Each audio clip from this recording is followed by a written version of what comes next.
So we got a lot of significant new updates and features with the fresh season, and you probably know about most of these by now. However, a lot of people might not know that the Splatnet free app also got some pretty significant updates this season too.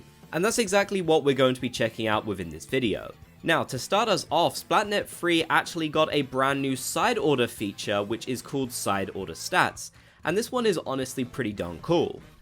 It gives you a ton of information about your side order experience. It shows you all of the latest runs that you've attempted and completed, what pallets you've managed to complete and such. It also shows you all of the color chips that you've collected, and there's even a special field guide which will show you all of the enemies that you've defeated so far, including numbers of how many you've defeated, which I found to be a really nifty little feature.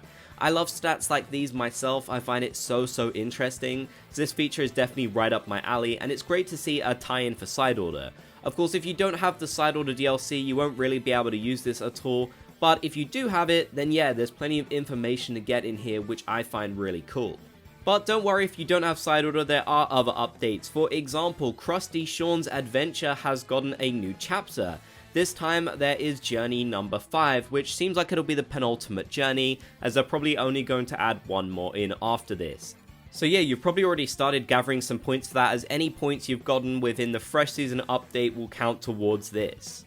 Somehow I haven't really gone through and bothered to complete the older ones at this point, but you can get some pretty cool gear rewards from doing this, so I definitely think it's worth it. I just wish Krusty Sean was back in the game because he was one of my favourite characters.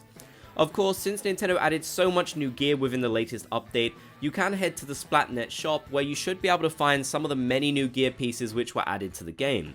So it's definitely worth checking in here every single day to see if perhaps a piece of gear you want that isn't in the stores might actually be available on the online shop.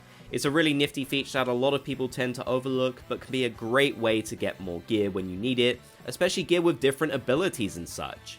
So let me know what you think about these updates down in the comments section below. If you make it to the end, be sure to comment Splat Gang so I know you did. If you enjoyed, be sure to leave a like, and if you haven't already, consider subscribing and turning on channel notifications for more.